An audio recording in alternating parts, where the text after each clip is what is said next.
Hey there, everyone. It's Denise Salcedo. Welcome back to the channel. We are here right now in North Hollywood, and I am so excited because my guest for today is Daria Baranato. Daria, thank you so much for making the time to come out here today and to do this interview with me. Well, thank you for having me. I've been seeing you literally everywhere, and when you DM'd me, I was like, oh my God, this is perfect. When's the last time we saw each other? God, it had to be one of the events for WWE, but I don't remember which one. Because you were backstage, right? Were you backstage? Was I backstage? I probably was. Maybe like an NXT show. Oh, was it? Maybe I was at one of the NXT shows, I think.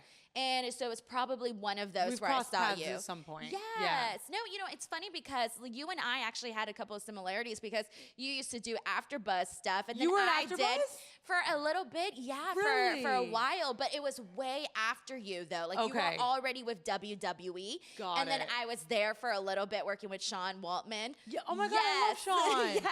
Oh, we know some friends in common. Like we go, like in a way, we're kind of like interconnected. Yes. What shows at AfterBuzz did you do? I did X-Pac 1 to 360, and then like that. I think that was pretty much it. Like I dabbled in a few, but that was like the main one though. It's a good starting place. Yeah. So I'm like, I met you one time before we actually. The first time I met you was at an event at NXT here at the Palladium. I think it was in Hollywood. Yeah. And it was so. I got to tell you this because this always really stuck out to me. Tell me. Is that everybody already knew you, like they already had met you, and I hadn't yet. And I like just said hello to you, introduced myself, and you gave me the biggest hug, like if you knew me already. And I thought, oh my God, this is the nicest thing ever. And it just always really, I don't know, it just really left me with a good feeling. So I wanted to say thank you. Well, thank you. That makes me so happy to know that I was a kind person. Yes. Hopefully I'm still a kind. I remember that show though, and I remember you being there. You were with X-Pac? Yeah, I remember that. I think I had a match against Mandy that night. Yeah. Right? Exactly. Yeah. Wow. Oh my God, that was so long ago. What year was that? Oh God, that was like definitely before 2020, like 2018, somewhere around 17, there. 18, yeah. Yeah. It had to be. Wow, that was such a throwback. But no, you were such a sweetheart, and you just made me feel so welcomed. And I'm like, oh my God, that's so nice of you. But well, good. I'm glad. Yeah. So let's just get right into it. You know, there's so much that has changed. But before we get into all of the big stuff, in regards to like, how's your week going? I know that you're out here in Los Angeles. We were able to make this work, but I assume you're going to be in Las Vegas as well for WrestleMania weekend and just everything going on. Yeah. So it's kind of a busy week. I like to come out to LA like at least every 6 weeks or so because I have an acting agent out here and I'm trying to pursue that. And so I like to keep up with meetings and stuff like that. So I've like 4 or 5 today and 4 or 5 tomorrow before I head to Vegas. All exciting, all good things. Meeting with some casting directors and some production companies and stuff like that to talk about some upcoming projects. But yeah, and then I head over to Las Vegas, April 18th and 19th. I'll be at WrestleCon doing a signing. Oh my God. So yeah. You know, you've been hustling. I saw that you were at GLAAD a couple of weeks ago. Yes. You were at Invicta FC. So you've just been everywhere hitting up all of the red carpets. I did want to ask you, though, about your experience at GLAAD because I've been to a couple of their events. Oh, really? And I love what they do. I really love what they do. They're great. I've been to probably like 3 of the GLAAD Media Awards annually. And then a few other events, and they're just great. They're such supporters of the community, and when I got released from WWE, they reached out immediately, and they were like, we're here for you, we got your back. So it's just nice to have just a community like that that, you know, has your back. Yes, and I was gonna say, you've always been so, you know, I don't even know if vocal is the right word, because you're just being yourself, you know, you're just doing your thing. But for a lot of people, it's one of those things where they can be like, yes, you know, like Daria's out there and she is being authentic to who she is. And I'm sure you get a lot of fans like that shout you out for that. Yes. You know, at my signings, I laugh because I'm like, I have the gayest line ever and I love it because it will be a lot of the queers, a lot of the LGBTQ plus community in my line, either to tell me their story or they're just there because they can relate, the connectability between us. But it's just so special because it's like, obviously everyone kind of lived my coming out with me through Tough Enough and everything. What, like 11 years ago, 10 years ago now. And it was such an awkward, weird journey for me, but to be able to kind of live it in front of the camera and on social media for other people to see was intimidating for me, but I think it's really nice because I think it allowed people to feel just kind of accepting of who they are maybe through my story and my journey. Hopefully they know that they can do anything they want to do too. Yeah, and it's, it's one of those things where, throughout your entire career in WWE, like from the very beginning, you said, this is who I am. Yeah. And, obviously when you're coming out and you're sharing that moment, there's not just like a lot of fear about like how people are going to perceive you or take you in, but how is this going to impact your career or not impact your career or, stuff like that, all those questions that go through your mind. When you look back at that time, gosh, and if you could go back and just, tell yourself like, hey, like everything's going to be okay or everything's not going to be okay. What would you think that you would tell yourself back then? I think I would remind myself that you just have to stay true to who you are, and the path that you're meant to be on will come, because I don't want to be in any room that I'm not welcome in anyway. And I just want to be me, because I think that's really what I was set on this earth to do. Whatever that means and whatever path I go down, I think it was meant for me. And I guess that's having faith. I guess I'm a firm believer in, yeah, just everything happening for a reason. So I think I would just tell that 21-year-old Daria, like, it's going to be okay. You're meant to be wherever you're meant to be. And so people can like it or hate it, but I'm not going to walk in shoes that don't fit, you know? I love that you said being in a room, I'm only going to be in a room that, I'm welcomed in and not welcomed in, because that is so important to be your true, authentic self. Right. And I feel like we have seen that, just from watching you on Total Divas, watching you on WWE television throughout the years. I feel like you've always been just true to yourself. So Yeah. with that being said, gosh, 10 years in WWE, Yeah. 2015 through, now? Yeah.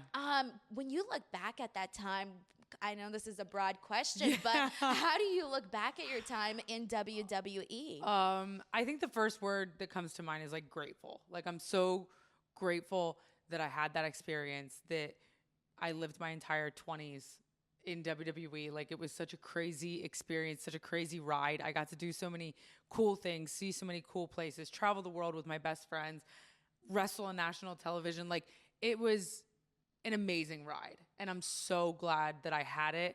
And I'm so glad that it laid this amazing foundation for learning what I love to do, which is perform. I know that I love to perform, and I'm excited to see kind of where like the second chapter of that takes me.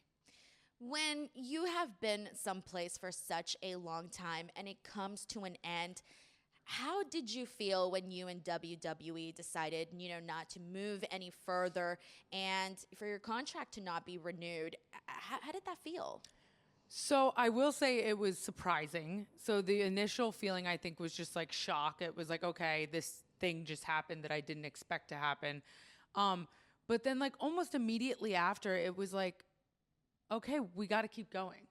I'm not like a big sulker in my emotions. So I was kind of like, I have 2 stepchildren. I have my beautiful wife. I have a family to take care of. And I didn't feel like there was any time, I didn't want to spend any time kind of in the sadness of any of it, because I had such great years there and such a great experience that I want to kind of leave that memory like that.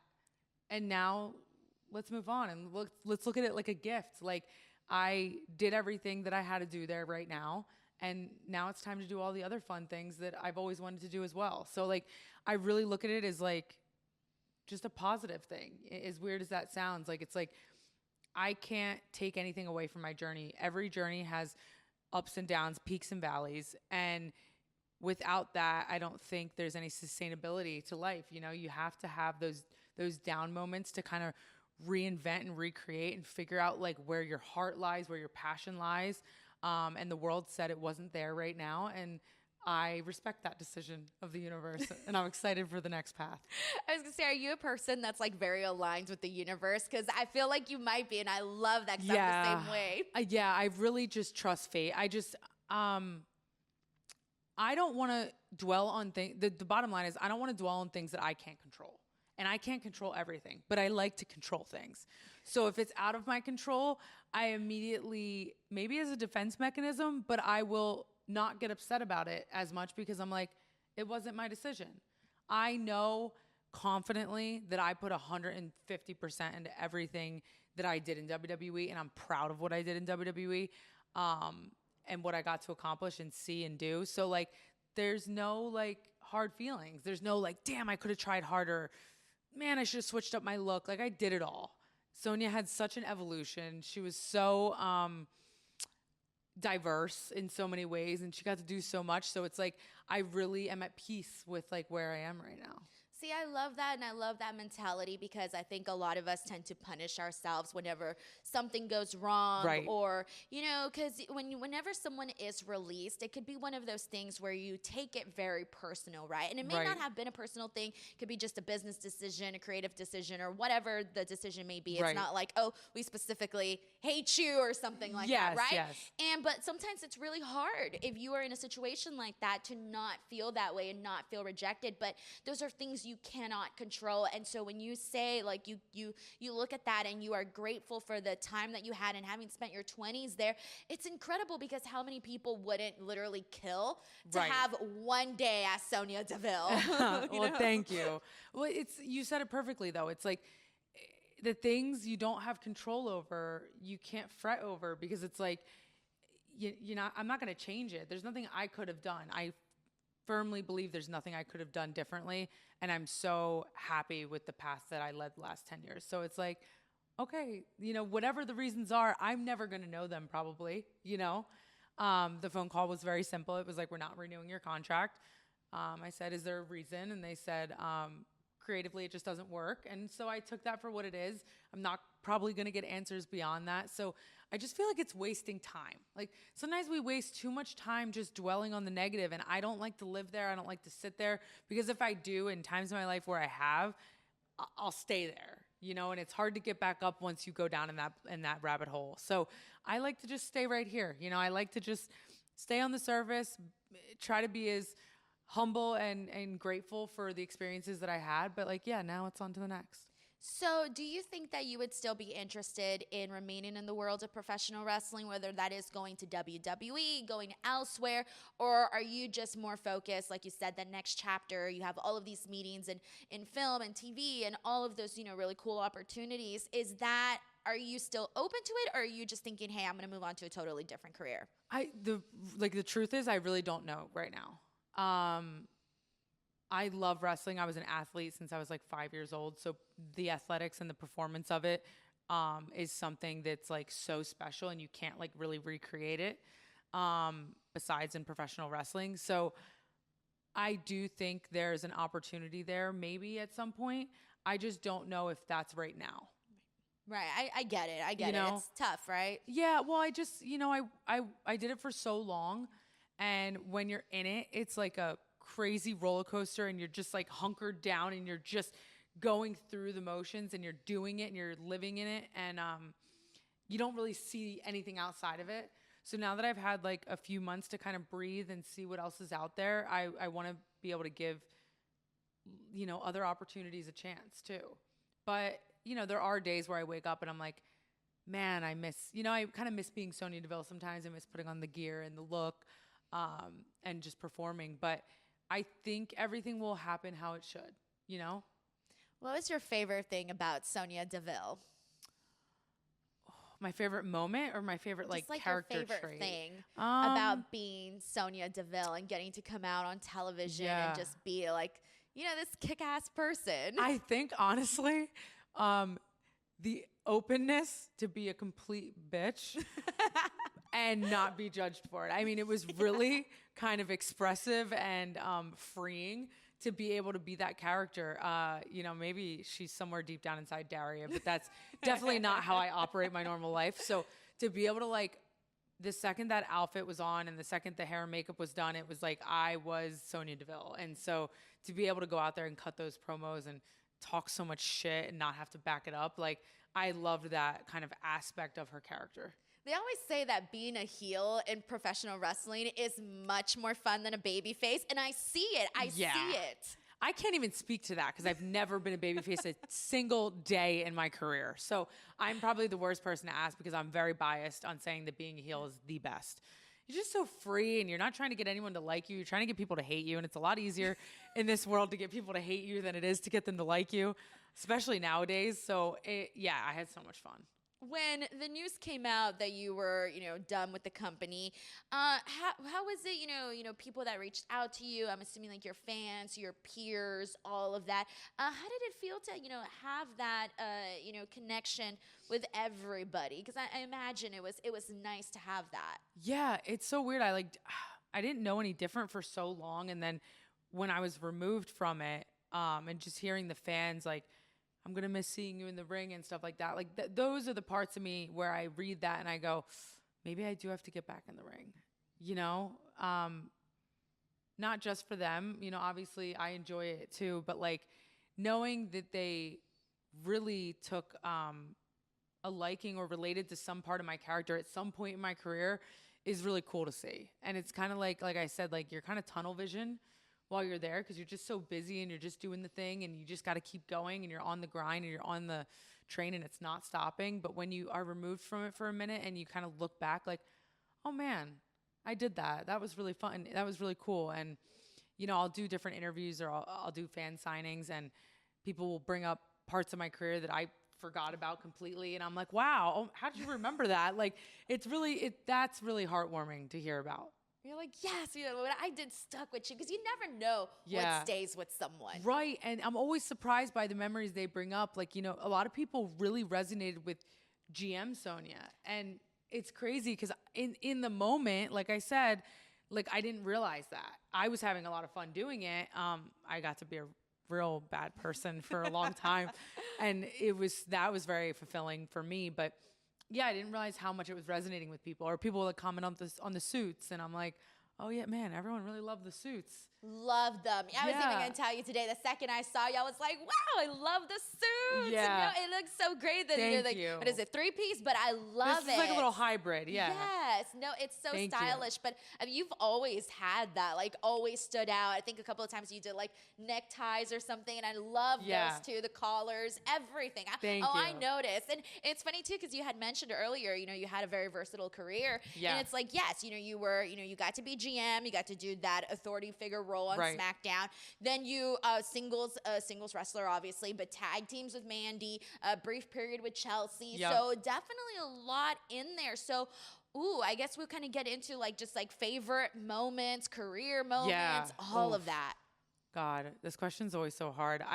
I like to like break it down in categories, right? Like I look at phase one of Sonya's career as like the MMA fighter, right?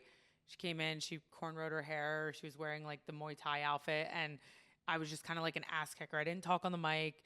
In NXT, they were like, they really saw me as like more physicality and the MMA fighter. And then I was like, oh man, I really like acting and I really want an opportunity to talk on the mic. And so I asked Vince for it and he gave it to me. And then that became my favorite part, when I got into like the pandemic era when me and Mandy had that big feud and I cut her hair off. God. Then that became a really, really fun part of my career. That was probably that like 6-month span where I was feuding with Mandy and all of that was probably my favorite part of my career.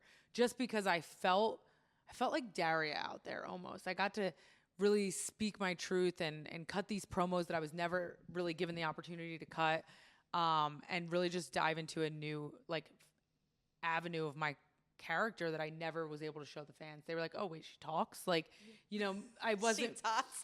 Well, because when I debuted in Absolution with Paige and Mandy, like Paige was the mouthpiece.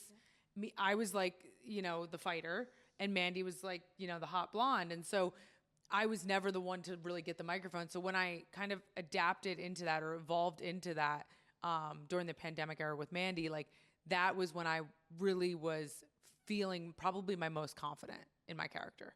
And I feel like even just hearing you talk right now, even off camera, you're such a good conversationalist. So that doesn't surprise me at all. Well, I always say, I like joke around. I'm like, I wasn't gifted with any like natural talents except for like the gift to gab. Like my parents will say it, my siblings will say it, like, yeah, I'm a talker. I like to communicate. So communication is my strong suit. So once I developed that and realized that in WWE, that was probably my favorite. Your feud with Mandy, everybody here right now watching this interview is like, yep, I remember a lot of good times with that, obviously with Otis involved and Dolph Ziggler. It was so fun. So I do want to get your thoughts, and I know Mandy's a really good friend of yours. Yes. I do want to get your thoughts on how you thought like that whole story turned out. Seeing the interactions between Mandy and Otis they were so funny, and everybody, I think the fans Iconic. were rooting for Otis and Mandy to like really blossom into something. It was, I mean, it's iconic. You go back to like the pool video shoot that Mandy and Otis did. They're like kissing in the pool. I mean, we were having so much fun though. And like working with Dolph's, like, I think hands down one of the best professional wrestlers on the planet. Like physically, his personality, he's great to work with in real life. Like, so getting to work with him when I was like still so new in the business was really cool. And then Otis is just ridiculous human being, so funny. And then obviously getting to work with my best friend and beat the crap out of her every week was great. But yeah, that was just such a great time. It was fun. It was weird. We had no crowd. Everyone was trying to like shuffle to figure out like, how do we do this thing and make it work with no audience? Which is kind of what, as you know, like everything we do is for the fans, with the fans. So that was like a unique time period, but I felt like the challenge kind of gave me room to like prove myself. You know, I was like, Vince, give me this promo. And maybe he thought to himself, I don't know, there's no crowd. Let her go. If she bombs. And then, you know, I came back from that promo and he was like standing up and he hugged me and was like, you can have the mic anytime you want, you know? And that was kind of like a cool moment for me where I felt like I had gained the respect of, you know, not only him, but like the audience and the fans knowing like, oh, she can talk. So it was really fun. And just like the cool segments, like cutting off her hair and all that, like me and Mandy were coming up with that day by day. And then I think like soccer mom Mandy was trending for a couple weeks because we gave her like a soccer mom haircut. I was gonna say, Mandy doesn't look bad in any haircut. Well, it's wild. That's the funny part is like, yeah, of course she's so beautiful. Like she could rock any look. And yeah, it was just so much fun. That's so cool. And getting to work with your friends and people that you genuinely bond with. Yes. I think that's probably was the secret to this storyline working out so well, because you guys 100%. were genuinely having fun and cared about each other. 100%. And that's like, one of my favorite matches as well was with Liv Morgan, one of my other good friends. And it's like, when you're working with people that, you know, you care about and they have your best interest at heart and vice versa, like, the chemistry is just naturally there. You know, we have so much fun when we're in the ring together. And so, yeah, that was special. How have you felt seeing Liv like really blossom in her career? I mean, last year she had probably the best career year for herself. So, yes. As a friend, like seeing her get these opportunities, what has that been like to see? It's kind of surreal because she, like, everyone that knew Gianna, Liv, like, I've known her for 10 years now. Like, we always knew she had something special. Like, she's such a unique individual. Like, talk about someone being unapologetically themselves. She doesn't have like a put on. There's no like versions of Gianna. She just is who she is unapologetically. And I think people gravitate towards that because people like realness, right? And so she's always had something unique about her, but watching her ascend to the top of the card, the top of the division, the company, and kind of take over I've never been so proud for someone. She's worked so hard for this. She's wanted this so bad. And she's just gone about it all the right way, you know, just with good intention. She didn't step on anyone on the way up, and she deserves every ounce of it. So I'm so proud of her. We talk every day and we're voice noting, and I'm like, bro, you're killing it. You know, it's so cool to see. That's so awesome. And I've talked to her a couple of times on red carpets, and she always just is so respectful, so nice, so easy to talk to. So from those brief interactions, I 100% see what you mean by she is who she is. Yeah. And is so unapologetically her. So I love that. I love that. I do want to ask, because I feel like, you know, from all of the women that I've gotten to speak to so far throughout the years, one of the things that I always truly feel is how much passion they have for the industry and how much passion they have for each other. And that can be very, very hard when you are in a competitive sport, in a place where you gotta, you know, everyone wants a spotlight, there's politics involved and all of that. Right. What is the experience like being in the women's locker room in terms of just, you know, the support, but also making sure, you know, that everyone kind of, you know, just has each other's back in a way? Yeah, I mean, to be honest, this is going to sound like a cliche answer, but like everyone gets along pretty damn good. It's a very I think there's kind of an energy or an air in the locker room, both on Raw and SmackDown, of like, we all fought for this together, you know, because I came in right around the Give Divas a Chance era into the women's evolution. And so we were all in it together. We were all fighting for longer matches, for more airtime, for getting taken seriously, being more athletic and more legitimate, and kind of getting, you know, rid of the Divas era and moving into the women's evolution and legitimizing women in sports in general. So when we did it, and as we started to ascend on the card, I think there was just like a togetherness with everyone. Like, it's us against the world. Like, we're in this together. We have each other's backs. We want to make good segments because we all want to be on TV more. We all want to have better matches. So there really is like a togetherness. And of course, I'm not going to say there's never animosity. There's never fights. I may have been in a few myself, but generally speaking, it is a good environment. It's not what you think, like catty, dog eat dog.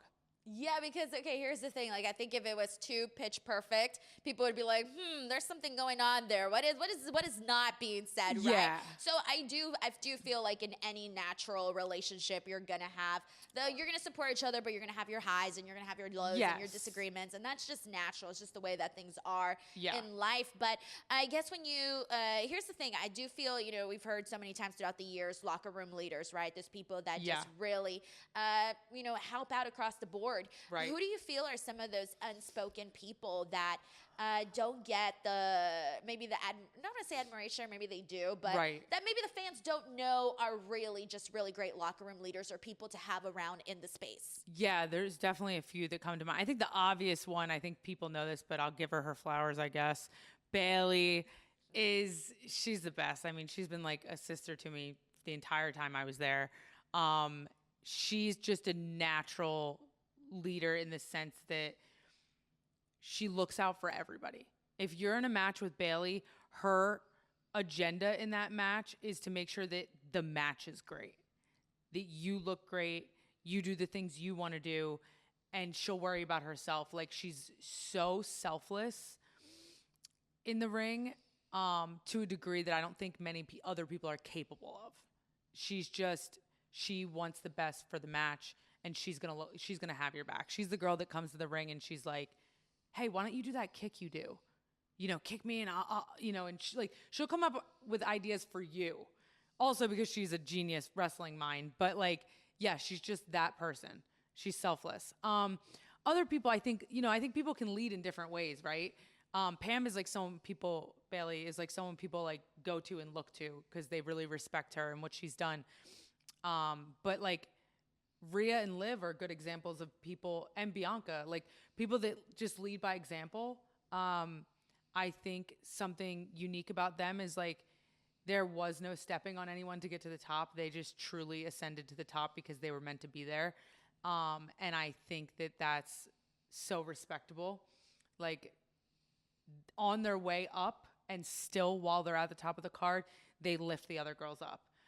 Rhea will bump her ass off for any girl on the card, whether you're 90 pounds or, you know, she doesn't care. Like, she will make you look good because she's so confident in herself. And Liv the same way. Liv's character is obviously a little bit different, but having a match with Liv Morgan is like a gift because she's going to make you look so good. And I think those are the people that truly, truly earned their spot at the top. They did it in the most genuine of ways. I love that. I feel like you explained it so well, and I'm so glad that you mentioned Bayley because just hearing her talk about the women's division, I feel like sometimes when you hear people talk about certain things, like you can tell when they're being truthful and when they're not. Right. And Bayley, when she talks about the women's division, I'm just like, damn, you're selling me and I'm already sold. You don't got to sell me, and but I'm sold. 100%. But it's pure passion. Like and everyone knows that. Like, her love for this business, you cannot deny. And so with that comes the mindset that she's going to do anything in her power to make the overall product better. And that's what she's done. I mean, look at her career. That's what she does every time she steps in the ring. So you mentioned Bailey kind of being a sister to you and all the other women that have led by example. For you throughout your career, who would you say were some of those mentors, some of those people that, just guided you or gave you some good, real, honest to God feedback and just tips, advice? Oh, that's tough. I feel like this one's a popular one because he helps so many people in so many ways. But Paul Heyman has been someone that I've always gone to. Me and Paul would sit in Gorilla before the show started, and he would help me write promos. I'd cut a promo to him, and he'd be like, "No, say it like this," or "What about this?" We would sit for hours and chat about my character and the last faction I was in. He was helping me with stuff, and so Pure Fusion Collective was actually supposed to be called just Pure Fusion. And I wanted a third word because I wanted to have an abbreviation because I didn't like the name Pure Fusion Collective. I think the entire internet's with me on that. I was going to say, it was a very talked about thing. I don't know. I mean, I'm not saying anyone tried to sabotage me, but the name was a bad start. I'm just kidding. No, I think that's the thing. I think the group was freaking awesome. I think people were just turned off by the name, but I thought 3 badass women out there, please sign me up. Get them out there to kick some butt. Yeah. The name. I just can't get past the name. That's all I have to say about that. But I would say Heyman. There's so many people that I'm definitely not even thinking about right now. I mean, Gianna, really Liv. I would go to her when it came to wrestling, moves and stuff. I would pull her aside almost every day and be like, "What do you think if I did this?" And she'd be like, "That's really great, but what if you did it like this?" And I'm like, "Oh my God, that's so much better. Thank you." She's just so smart and so good. You do such a great impression of Liv. I'm she in the room with us right now? I do Liv impressions all day backstage, and the girls love it because she's just so iconic. She has such a voice and a way about talking. She'll be like, "Bro, I don't care, bro. I'm just not doing it, bro." That's Gianna. Now you just need the choker and the laugh and the little hair twirl. And the hair twirl, the spin. She's the best. So many people. I would go to Kevin Owens a lot about, if I was upset about something or feeling down about something, I'd kind of go to him just to pick his brain and see am I looking at this the right way? Cody Rhodes reached out, quite a few times. Remember when I got injured and stuff to check on me and just see how my mental was. He was always there. Yeah, there's so many people, definitely people I'm forgetting, but that's off the top of my head. Yeah, no, I think that's great. And you're one of the people that I've heard mention Paul Heyman, and it's so great to hear how helpful he is across the board with people. Yeah. I heard that the last time I had Kayla Braxton on, and she spoke about that, and it was okay, great. That's so cool to see that he's I think a lot of people would assume, oh, he's just helping the people at the top or Roman Reigns, right? But no, he's helping a lot of people, women, and just a lot of people in different roles too. For sure. I mean, he's a genius. He's an absolute genius. He has so much knowledge inside that brain, and he is just been doing it for so long, and he's so confident that you go to him and he'll just spit you a promo in 30 seconds. It's like asking ChatGPT. He just spits it out, and I'm like, oh my God, why didn't I think of that? He's so good. Paul Heyman ChatGPT should be literally a thing. I think he's better than ChatGPT. Just call it the Wise Man, the app, and just that's download good. it. Just download the Wise Man app. He's an entrepreneur too. Don't get him any ideas. I want 10% of that does take place. So Daria, of course, I know we kind of touched a little bit on Pure Fusion Collective, but I do want to get on the, just how you felt being part of the group and being there with Zoe and Shayna, who are just, such good performers, such good wrestlers, and, are also kind of, I assume wanted to, clearly to have the trio really take off. Yeah. I love Zoe and Shayna. It's funny because I didn't know either of them that well going into being part of this group together. And I was like, oh man, I wonder how the three of our energies are going to vibe together because I just really didn't know them. I came back from injury and Zoe was still kind of newer in the locker room. And then as we started working together, I was like, oh my God, we became best friends. I love these girls. We all kind of had our dynamic. Zoe is the passionate, hungry, feisty, raring to go, newer on the roster. Shayna's everything's going to be fine. Been there, done that. She kind of has this coolness about her. And then they would always say I was the middleman between us all. I'd kind of rein us all in. the passion's there, but I'd also settle Zoe down when she was getting nervous. But no, we had so much fun together. We had a lot of high hopes for the group, obviously. You know, it's one of those things where it's like performance is a piece of it, but then booking, obviously, creatively is the other piece. And so not everybody can be booked the perfect way all the time. There's a lot of people on the roster that are super strong characters and they can't be beat, in certain ways and stuff. So it was kind of hard for us, to be honest, to come in as this badass trio, like you said, with two real MMA fighters. Zoe's incredible in the ring, and just lay waste unless they were ready to let us lay waste. Right. And I get it. Listen, like, you have a roster of all these talented men and women, and of course you have to protect certain people, and you have to keep their character strong. So it left us with a small percentage of people that we could lay waste to. But when you're trying to build a new group and a new dynamic, you really need to be integrated with people that the fans already really resonate with and care about. So it was kind of like, I don't know if it was bad timing. I don't know if it ever would have been right timing. I think all the pieces were there, if used properly.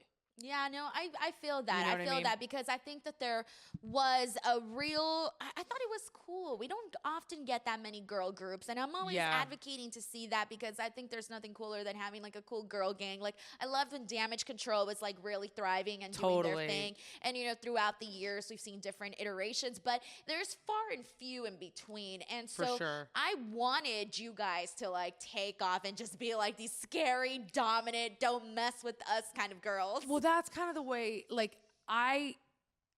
being completely honest, like, PFC would have worked in one way, in my opinion.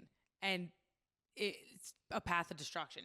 We had to destroy everybody, because when you look at us, that's what you would think.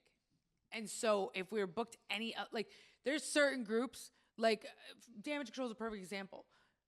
Bailey has so much equity and is so beloved by the fans that a loss every once in a while doesn't hurt Bailey. Same with Dakota. And Kairi Sane is so vulnerable and sweet that, like, when you see her get beat up, sometimes it's good. The fans get behind her even more.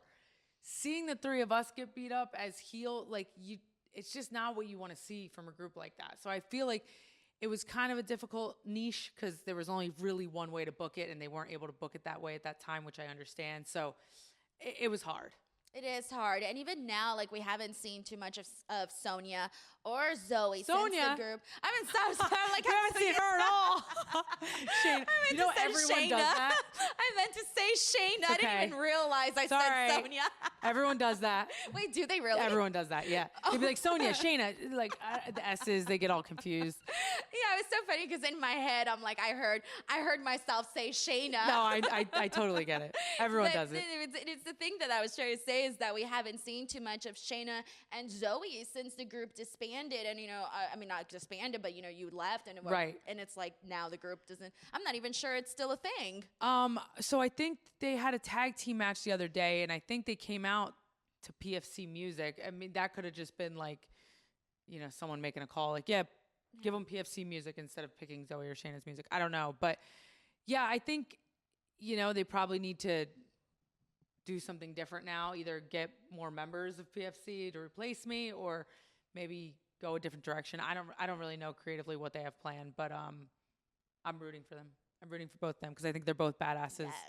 Yes. No, I love Shayna and Zoe. I think they're very, very, very, very talented and very cool too. Both of them, very, very cool. They are.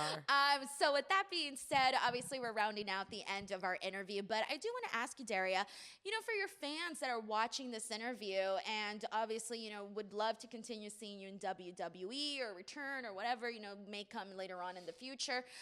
Just looking back, not even looking back, but what do you want to say to your fans that are watching this interview and that have supported you throughout the years? I would say that you guys are the people and the thing that is the constant in my life. So no matter what journey I go on, it was from some of you from AfterBuzz to MMA to Tough Enough and WWE and now beyond have been there the entire ride. I'm so grateful for you guys because, again, you guys are the consistent in my life right now. And no matter what I do next, it's going to be special. It's going to be something that I enjoy, and I think you guys will enjoy too. So I'm excited to take this journey with you, and I just thank you for your love and support. I love that. That is so sweet. Before we wrap things up, I usually play a little game with Ooh. my guests just to kind of, I'm you scared. know, oh no, don't worry. I won't put you on the spot or anything like that. I won't have you do like 40 cartwheels or something. Oh, wow. No, That would be definitely not. No, interesting. definitely not. But no, we do have a lightning round game. And basically what I do is I ask you 10 random questions about yourself. Okay. And you answer them however you please. So let's get to it. Here we Let's do go. it. Question number 1. Who are your top 3 artists on your playlist? Okay. It's all over the map.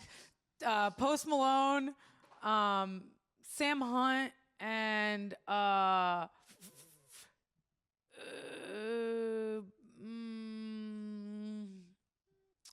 gonna go Justin Bieber. Oh, okay. I do love me some JB. All right. Question number 2. Favorite pizza toppings? No, cheese. You get good pizza in New York and New Jersey. You just leave it cheese. Oh, all right. Question You number don't mess 3. with No, I was going to say, you're like, I like the The OG. good stuff, The yeah. OG, yeah, exactly. Question number 3. Do you still remember your first match?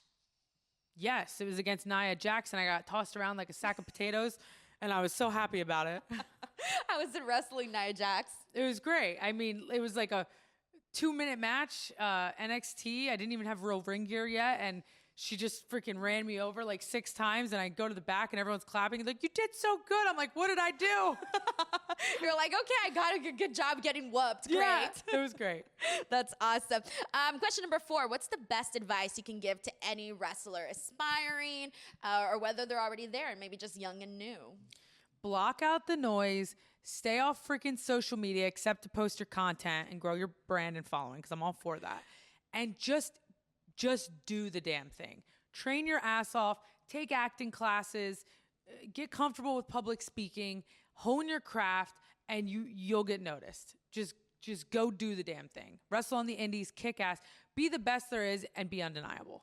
Oh, that's good. I love all of that. I'm like, noted Yes. for anybody. Question number 5, worst live event moment for you? Like if you had a wardrobe malfunction or you messed something up or something silly, you know? I don't know if this is the worst, but me and Liv had a live match. And the first spot of the match was I throw a clothesline and she crucifixes me. So like our armpits met. And we had the loudest armpit fart ever. No. And so the rest of the match, we were hysterically laughing. And it was a tag team match. I think Chelsea and Raquel were there. And they're laughing because they're watching us in the ring laugh so hard. And we just laughed the entire match to the point where like I'm like doing a forward roll next. I'm like rolling and I'm like my body's like giggling still. You can like see it when you watch it back. But that was one of the best and worst, maybe. No, I was gonna say that sounds really It was fun. so It's a good oh my memory. God, it was such a good memory. I've never told that, but There's nothing worse than having like the giggles when you keep We- when you're doing something like legit, you know? We had the mother giggles. Like we could not get it together. It was really funny. That's so awesome. Question number 6. What is your favorite Mandy Rose story? Oh my God, there's too many. I wish I would have thought about this. Okay, I'm gonna give you a couple. In the Elimination Chamber, tag team Elimination Chamber, I believe she had like 17 wardrobe malfunctions. She had like this high ponytail insert in her head, and like 2 minutes into the match, it was a hanging ponytail. Then she made me rip it out while we were laying on the side of the cage selling. I ripped it out for her. So then next time you see her on camera, her hair's down and short because the ponytail was like an insert and it was gone. And then she had this red lipstick on and it was all over her teeth. That was so fun. She's gonna hate me for this. I feel like it was fun for you, but not for I me. still bust her chops about that. Wait, what was the question? Funny Mandy. Favorite Mandy Oh Rose my story. God, there's so many. Making her get McDonald's on the road when we're driving from town to town, and she's like, "You're the worst influence ever." And every night I just be like, "Well, what else are we gonna eat?" And she'd be like, "We can at least find a salad." And I'm like, "It's 1 a.m. We're getting freaking Big Macs. Get over it."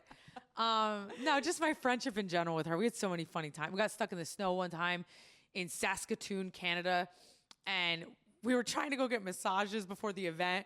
And the masseuse that we called to say like, "Hey, we're gonna miss our appointment because we're stuck in a snowbank," came and got us out of the snowbank.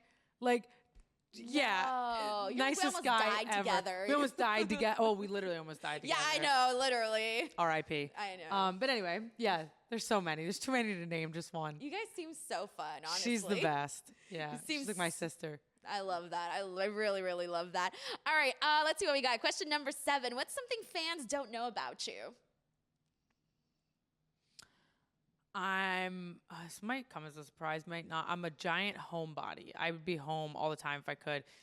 And I am addicted to the board game Settlers of Catan. Ooh, I If never you heard don't of it, know, but- you're welcome. It's addicting. It's like it's kind of like Monopoly, but way more fun. Yeah, and we play it like 3 times a week. I love that. Plus, also, hey, being a homebody is not bad. You got to get your rep money's worth, you know? I mean, listen, yeah, we have our house and we put a gym in the garage. We have the sauna, the cold plunge. Like when you have your setup in your house, like there's not many reasons to leave. Right, exactly. You See, know? that all sounds really good. All right, question number 8. Top 3 favorite movies. Oh no, this is too hard. All right, Shawshank Redemption, Big Daddy, by far my favorite comedy. Mrs. Doubtfire, just because I have so many good memories watching it with my mom. Those are some good picks, a nice variety, some serious stuff and some funny Yes, stuff. all over the map. That's good. Question number 9. Who has been your biggest starstruck moment, like someone you got super starstruck by? Oh, Vanessa Hudgens. Oh, yes, and she's always there, too. Always there, and I try to play it so cool. And Vanessa, if you're watching, I don't feel cool when I'm talking to you. I'm so nervous. I grew up like obsessed with High School Musical. I wasn't obsessed with anything as much as I was High School Musical. Her and Zac Efron were like, yeah, my whole childhood. So when I saw her backstage, when I heard she was coming backstage, I like grabbed my friend in talent relations and I was like, you need to introduce me to Vanessa Hudgens. And when I met her, I was like singing like, we're soaring. And I was so nervous. And she's the coolest. She's like the most laid back, down to earth celebrity I've ever met. She's like literally the coolest and loves wrestling, which is so cool. Isn't that crazy that someone that you love loves the thing that you do and you're in? It's like, what? It was Let's be such friends. a weird full circle moment. I was like, oh my God, she's here right now. Like, what? But let's break out into a musical backstage. Oh, I've done it. Yeah. Wait, have you really? Yeah, well, yeah, I sung her song to her. Oh, yeah, that's right. That's Yeah, right. Okay. like- But you're like full on dancing. No, any but of that? I do that when she's not there with the Okay. makeup department. I have videos of me singing High School Musical with the makeup department. So yeah. That's so sweet. That's so cool. Last question. What's one thing left on your bucket list? And it could be literally anything.